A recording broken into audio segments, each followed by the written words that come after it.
નમસ્કાર મિત્રો, આજે આપણે એક્સપ્રેસિંગ સજેશન સમજીશું. ધ સેકન્ડ ફંક્શન્સ આપણે જે સમજી રહ્યા છીએ તે expressive suggestion and advice.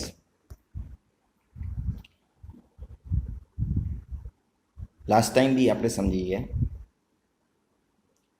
Function એટલે શું. ફંક્શન્સનો અર્થ સમજાવતા મેં તમને કહ્યું હતું કે કોઈ પણ સેન્ટેન્સ જે બી કંઈ દર્શાવે છે તે એક ફંક્શન છે.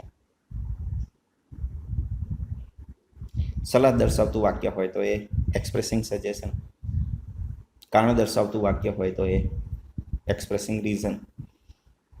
એમ કોઈ પણ સેન્ટેન્સ જે દર્શાવે છે તે એ ફંક્શન છે. આજે આપણે સજેશન એટલે સૂચન, એડવાઇસ સલાહ. તો એનો અર્થ એવો કે કોઈ પણ સેન્ટેન્સ અહીંયા સલાહ દર્શાવતું હશે કે કોઈ સજેશન દર્શાવતું હશે. This function is used to express advice and suggestion. આ ફંક્શન્સ સલાહ અને સૂચન દર્શાવે છે. હવે એક્સપ્રેસિંગ સજેશન ઇંગ્લિશમાં દર્શાવવા માટે આપણે 3 શબ્દોનો ઉપયોગ કરીએ છીએ: should, ought to and had better. આ શબ્દો આપણે યાદ રાખીશું કે એક્સપ્રેસિંગ સજેશન દર્શાવવા માટે 3 શબ્દોનો ઉપયોગ કરીએ છીએ: should, ought to and had better. સૌ પ્રથમ આપણે શુડ શબ્દથી એક્સપ્રેસિંગ સજેશનનું સેન્ટેન્સ સમજવાનો પ્રયત્ન કરીશું. હવે જ્યારે સલાહ અને સૂચનની વાત આવે ત્યારે ગુજરાતીની અંદર આપણે સમજીએ કે દાખલા તરીકે તમારી પાસે એક વિદ્યાર્થી આવીને ઊભો છે, કોઈ એક વ્યક્તિ આવીને ઊભો છે અને એ તમને એવું કહે કે મને પેટમાં દુખે છે. એટલે તમારામાંથી કેટલાક વિદ્યાર્થીઓ એને સૂચન કરશે, સલાહ આપશે. તો કોઈ એમ કહેશે, એક વિદ્યાર્થી એને એવું સૂચન કરશે કે તારે દવાખાને જવું જોઈએ. આ એક વિદ્યાર્થીનું સૂચન છે, તારે દવાખાને જવું જોઈએ. બીજો વિદ્યાર્થી એને એમ કહેશે કે તારે દવા લેવી જોઈએ. કોઈ ત્રીજો વ્યક્તિ છે એને એવું સૂચન કરશે કે તમારે આરામ કરવો જોઈએ. તો 3 સેન્ટેન્સ આપણે જોયા: તમારે દવાખાને જવું જોઈએ, તમારે દવા લેવી જોઈએ, તમારે આરામ કરવો જોઈએ. આ 3 સેન્ટેન્સને જો સમજીએ તો એની અંદર પાછળ જોઈએ આ શબ્દ ઉપર તમે ભાર મૂકો છો. જોઈએ, આમ કરવું જોઈએ, દવા લેવી જોઈએ, દવાખાને જવું જોઈએ, આરામ કરવો જોઈએ. તો આ સલાહ આપતા અને સૂચન કરતા વાક્યો છે. એ જ રીતે ઇંગ્લિશમાં આવા શબ્દોને, આવા જ વાક્યો આપણે જ્યારે બોલવા હોય તો કેવી રીતે બોલીએ? તો ઇંગ્લિશની અંદર આ જ પ્રકારના સેન્ટેન્સને બોલવા માટે 3 શબ્દોનો ઉપયોગ થાય, જે હમણાં આપણે જોયું: should, ought to and had better. સૌ પ્રથમ આપણે શુડનો ઉપયોગ કરીને સેન્ટેન્સ બનાવીએ. You should go to school. તારે શાળાએ જવું જોઈએ. તારે શાળાએ જવું જોઈએ. જવું એટલે ગો. શુડ ગો, જવું જોઈએ. શુડ મૂકો તો સેન્ટેન્સ સજેશન દર્શાવતું સેન્ટેન્સ થઈ જાય. You should go to school. You should consult the doctor. તારે ડોક્ટર પાસે જવું જોઈએ. You should consult the doctor.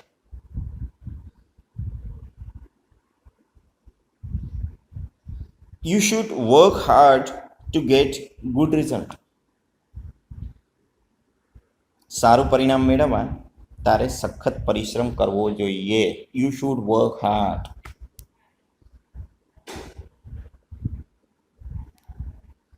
You should respect our parents. V should respect our parents. આપણે આપણા માતા પિતાને માન આપવું જોઈએ. We should respect. We should respect. We should practice yoga daily. આપણે રોજ યોગા કરવા જોઈએ. આપણે રોજ યોગ કરવા જોઈએ. We should practice yoga daily.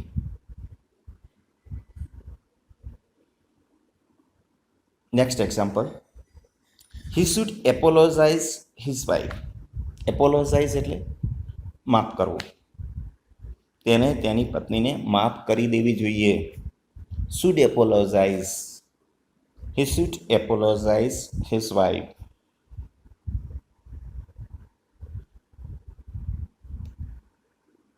Next example, we should wear mask. Wear એટલે પહેરવું. We should wear mask. આપણે માસ્ક પહેરવો જોઈએ. We should. શુડનો ઉપયોગ કરવાથી એક્સપ્રેસિંગ સજેશન સેન્ટેન્સ બને. You should follow the rules of school. તારે શાળાના નિયમોનું પાલન કરવું જોઈએ. You should follow the rules of school. આપણે અહીંયા દરેક સેન્ટેન્સ જોઈએ. You should go, you should consult, you should work hard, we should respect, we should practice, he should apologize, we should wear, you should follow. તો શુડનો ઉપયોગ કરીને આપણે expressing suggestion means કે કોઈને એડવાઇસ યા સજેસ્ટ કરી શકીએ છીએ.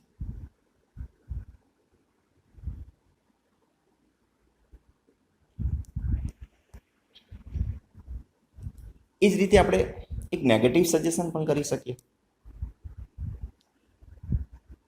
તો નેગેટિવ સજેશન દાખલા તરીકે હમણાં આપણે બહુ એક્ઝામ્પલ જોયા. તો એની અંદર તમામ એક પોઝિટિવ સજેશન્સ હતા. એ રીતના નેગેટિવ સજેશન્સ પણ કરી શકીએ. કોઈ વ્યક્તિ લેટ ઉઠતો હોય તો તમે કહી શકો એને, તમે અલગ અલગ સજેશન તમે પણ સાંભળ્યા હશે કોઈની પાસેથી કે તારે મોડા ના ઉઠવું જોઈએ. તો શું કહીશું આપણે વહેલા ના ઉઠવું જોઈએ. તો શું કહીશું? We should not get up late. આપણે મોડા ના ઉઠવું જોઈએ. સમજી લો કોઈ વ્યક્તિને શરદી થયેલી છે, બીમાર છે, ત્યારે તમે જનરલી એક સૂચન કરતા હો કે તારે ઠંડુ પાણી ના પીવું જોઈએ. તો શું કહીશું આપણે? You should not drink cold water.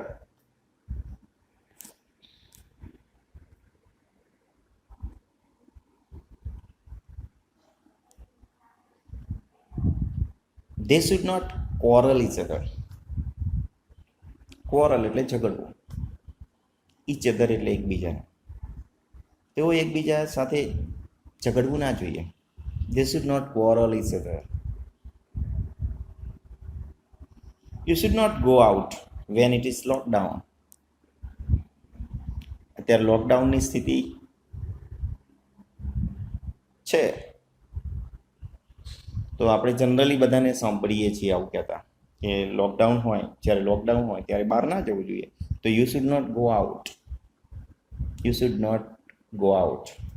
તારે બહાર ના જવું જોઈએ વેન ઇટ ઇઝ લોકડાઉન. મહેશે એની બેનને ખીજાવવી ના જોઈએ. Mahesh should not tease his sister. Mahesh should not tease his sister.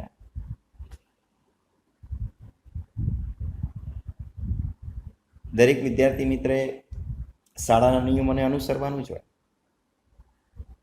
તો કોઈ વિદ્યાર્થી શાળાના નિયમોનું ઉલ્લંઘન કરતો હોય ત્યારે બીજો એક વિદ્યાર્થી એને સમજાવતા કે તારે શાળાના નિયમોનું ઉલ્લંઘન ના કરવું જોઈએ. તો શું કહીશું? You should not violate the rules of school. Next example, અત્યારનું વાતાવરણ ખરાબ છે ત્યારે આપણે બહારનું જ્યારે જમીએ ત્યારે ઘણી વખત આપણને રોગોના ભોગ બનવું પડતું હોય, અને કદાચ કોઈ બન્યું પણ હોય ત્યારે આપણને કોઈ વાલી આપણને સમજાવતા એક સૂચન કરે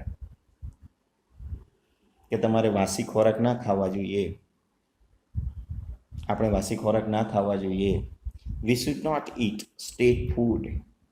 સ્ટેક એટલે વાસી. We should not eat stale food.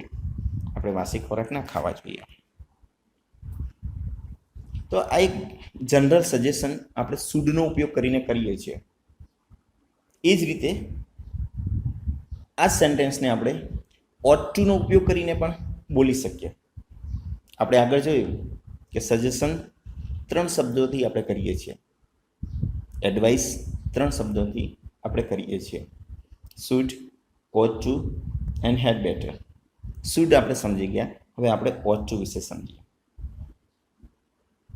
ought to નો ઉપયોગ જ્યારે કરતા હોય ત્યારે તમે થોડુંક ભારપૂર્વક કોઈને સલાહ આપવાનો પ્રયત્ન કરો. ભારપૂર્વક સલાહ જ્યારે તમે આપવા માંગતા હોય, ભારપૂર્વક સૂચન જ્યારે તમે કરવા માંગતા હોય ત્યારે આપણે ought to નો ઉપયોગ કરીએ છીએ. તો advice and suggestions can be expressed by using ought to when you want to make stronger suggestions or advice. જ્યારે તમે ભારપૂર્વક સજેશન કરવા માંગતા હોય, ભારપૂર્વક સૂચન કરવા માંગતા હોય ત્યારે આપણે ought to નો ઉપયોગ કરીએ છીએ. You ought to help your sister. તમારે તમારી બેનને મદદ કરવી જોઈએ. You ought to help your sister. Mahesh is weak in English. He ought to work hard. Mahesh અંગ્રેજીમાં નબળો છે. He ought to work hard. એને સખત મહેનત કરવી જોઈએ. તો જ્યારે એને ખરેખર જરૂરિયાત છે ત્યારે આપણે થોડીક ભારપૂર્વક સલાહ કે સૂચન કરવા માંગતા હોઈએ ત્યારે આપણે ought to નો ઉપયોગ કરીએ છીએ. You ought to take regular medicine. કોઈ વ્યક્તિ બીમાર છે તો એને દવા લેવી બહુ જ જરૂરિયાત છે, ત્યારે ભારપૂર્વક સલાહ આપવા માટે આપણે ought to નો ઉપયોગ કરીને આપણે એને કહી શકીએ કે you ought to take regular medicine. તમારે રેગ્યુલર દવા લેવી જોઈએ. You ought to follow the rules of school. તમારે શાળાના નિયમોનું પાલન કરવું જ જોઈએ. જ્યારે આપણે ભારપૂર્વક એને સલાહ આપવાનો પ્રયત્ન કરીએ છીએ, જે વારંવાર ઉલ્લંઘન કરતો હોય તો એને કેવું જોઈએ, ત્યારે તમે ભારવાર you ought to follow the rules of school. તમારે સ્કૂલના નિયમોનું પાલન કરવું જોઈએ. એ જ રીતે આપણે નેગેટિવ સજેશન્સ પણ કરી શકીએ છીએ. તો ought to નો ઉપયોગ કરીને નેગેટિવ સજેશન કેવી રીતે કરીશું એ પણ સમજીએ. You ought not to go out when it is too hot. અત્યારે સમર એટલે કે ઉનાળો ચાલી રહ્યો છે, ઉનાળાના દિવસો છે, સખત ગરમી પડતી હોય ત્યારે ક્યારેક લૂ લાગી જવાની આપણને ડર રહે, ત્યારે આપણે કોઈને સજેશન કરતા હોઈએ કે you ought not to go out. ought પછી નેગેટિવ એટલે કે નોટ શબ્દ વપરાય. You ought not to go out when it is too hot. જ્યારે બહુ જ ગરમી હોય ત્યારે તમારે બહાર ન જવું જોઈએ. You ought not to go out when it is too hot. You ought not to drink cold water. તમારે ઠંડુ પાણી ના પીવું જોઈએ. You ought not to drink cold water. Mahesh ought not to miss the lecture of English. મહેશે ઇંગ્લિશના લેક્ચરોને છોડવા ના જોઈએ. Mahesh ought not to miss the lecture of English. He ought not to wait for him so long. એને લાંબા સમય સુધી તેની રાહ ના જોવી જોઈએ. તમે કોઈની રાહ, કોઈ વ્યક્તિ, તમારો કોઈ એક મિત્ર હોય અને એ રાહ જોઈ રહ્યો હોય અને એ હજુ પણ ના આવ્યો હોય અને તમને લાગે કે હવે આવશે જ નહીં, ત્યારે તમે એને ભારપૂર્વક સજેશન કરો છો કે he ought not to wait for him so long. એને હવે લાંબા સમય સુધી એની રાહ ના જોવી જોઈએ. Suresh ought not to take part in outdoor game. Suresh, સમજી લો કે સુરેશ એક છોકરો છે જે થોડો વીક છે અને આઉટડોર ગેમ રમતી વખતે એને અગાઉ પણ તકલીફ થયેલી હોય, ત્યારે એક મિત્ર એને બીજાને કહેતો હોય કે ભાઈ સુરેશને આઉટડોર ગેમ ના રમવી જોઈએ. તો Suresh ought not to take part in outdoor game. તો સુરેશે આઉટડોર ગેમમાં ભાગ ના લેવો જોઈએ.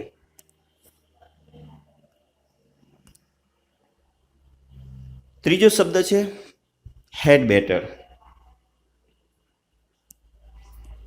હેડ બેટરનો ઉપયોગ કરીને પણ આપણે સલાહ કે સજેશન કરી શકીએ છીએ. હેડ બેટરનો ઉપયોગ જનરલી આપણે ત્યારે કરીએ કે જ્યારે બહુ જ ભારપૂર્વક કોઈને સલાહ કરવાની હોય, બહુ જ ભારપૂર્વક આપણે જ્યારે સજેસ્ટ કરવા માંગતા હોય ત્યારે આપણે હેડ બેટરનો ઉપયોગ કરીએ કે ખરેખર એને જરૂરિયાત છે. તો we use had better to gave advice in specific situation. ખાસ કોઈ સ્પેસિફિક, કોઈ વિશિષ્ટ સિચ્યુએશનમાં આપણે હેડ બેટરનો ઉપયોગ કરીને કોઈને સજેસ્ટ કરી શકીએ છીએ. જે સ્ટ્રોંગેસ્ટ એડવાઇસ, સ્ટ્રોંગેસ્ટ સજેશન છે.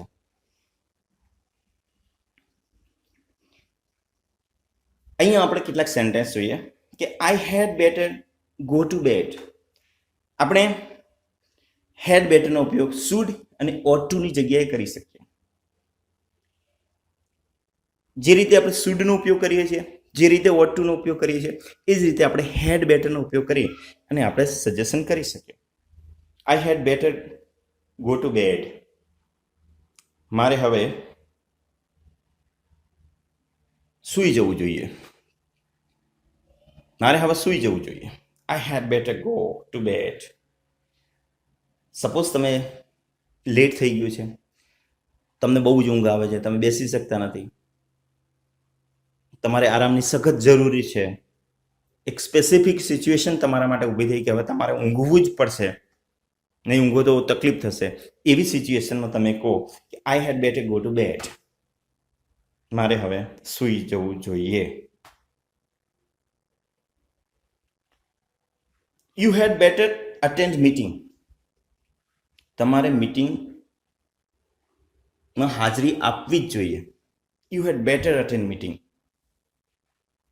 તમારે મીટિંગમાં હાજરી આપવી જ જોઈએ. સિચ્યુએશન જ એવી છે કે મીટિંગમાં જવું જ પડશે, નહીં ચાલે. ત્યારે એવા સમયે you had better attend meeting.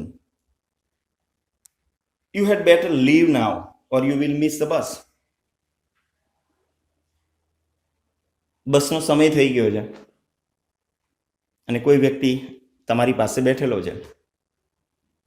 હવે તમે એને ફોર્સ નહીં કરી શકો, તો તારે એ સમયે તમારે એને સૂચન કરવું જ પડશે, કારણ કે બસ આવશે. જો લેટ બેસશે તમારી પાસે તો એ બસ ચૂકી જશે. તો એ સિચ્યુએશન એક સ્પેસિફિક સિચ્યુએશન છે. તો એવા સમયે you had better leave now, you will miss the bus. હવે તારે જવું જ જોઈએ, નહીં તો તું બસ ચૂકી જઈશ. You had better leave now. હવે તારે જવું જ જોઈએ. Next example, you had better take an umbrella or you will get wet. વરસાદ પડી રહ્યો હોય તો વરસાદ પડવાથી ભીંજાઈ જવાય, ત્યારે તમે કોઈને સૂચન કરો કે you had better take an umbrella, you had better take an umbrella. કે તમે તમારે છત્રી લેવી જ જોઈએ, નહીં તો or you will get wet, નહીં તો તમે પલળી જશો, ભીંજાઈ જશો. તો એક સ્પેસિફિક સિચ્યુએશન ક્રિએટ થાય, એ સમયે આપણે હેડ બેટરનો ઉપયોગ કરીએ. You had better park your car in the parking spot. કોઈ પણ વાહન પણ આપણે એક પાર્કિંગ સ્પોટમાં કરવાના હોય, પણ કોઈ વ્યક્તિ જ્યારે બીજે પાર્કિંગ સ્પોટ સિવાય જ્યારે કોઈ જગ્યાએ એનું વાહન પાર્ક કરી રહ્યો હોય ત્યારે તમે એને એક સૂચન આપો કે you had better park car in the parking spot. તમારે તમારી કાર પાર્કિંગ સ્પોટમાં પાર્ક કરવી જોઈએ. તો હેડ બેટર પછી સીધું verb. I should go to bed, એની જગ્યાએ I had better go to bed. I should go to bed. શુડની જગ્યાએ had better, I had better go to bed. યાદ રાખો કે હેડ બેટર પછી સીધું વર્બ આવે, the base form of the verb, ક્રિયાપદનું મૂળ રૂપ. I had better go to bed. To નથી આવતું. I had better go. Repeat કરીએ. You had better attend, you had better leave, you had better take, you had better park, you had better hard work.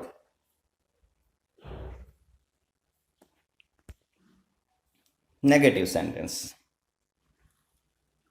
હવે negative suggestions had બેટરનો use કરીને આપણે કેવી રીતના કરીએ એ પણ જોઈએ. I had better not, I had better not insult her in the class. ફક્ત હેડ બેટરની સાથે નોટ મૂકી દેવાનું. I had better go to bed, I had better not go to bed. એ જ રીતે I had better not insult her in the class. મારે વર્ગમાં એનું અપમાન ના કરવું જોઈએ. I had better not insult her in the class. You had better not scold her among her friends. Scold એટલે ઠપકો આપવો.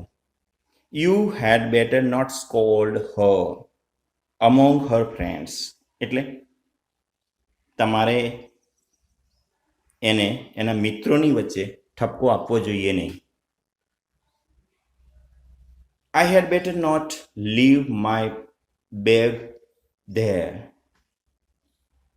સમજી લો કે તમે તમારી બેગ કોઈ જગ્યાએ મૂકીને આવતા રહ્યા છો, પાછળથી તમને સમજાય કે ત્યાં બેગ મૂકવા જેવી નથી, એટલે એ સમયે તમે બોલો છો કે I had better not leave my bag there, કે મારે મારી બેગ ત્યાં રાખવી જોઈતી નથી, રાખવી જોઈએ નહીં. I had better not leave my bag there, મારે ત્યાં મારી બેગ રાખવી જોઈએ નહીં. You had better not leave now, it is too hot. અત્યારે બહુ ગરમી છે, તમારે અત્યારે જવું ના જોઈએ. You had better not leave now, તમારે અત્યારે નીકળવું ના જોઈએ. You had better not leave now, it is too hot. અત્યારે બહુ ગરમી છે, you had better not leave now. Negative suggestions had બેટરનો ઉપયોગ કરે.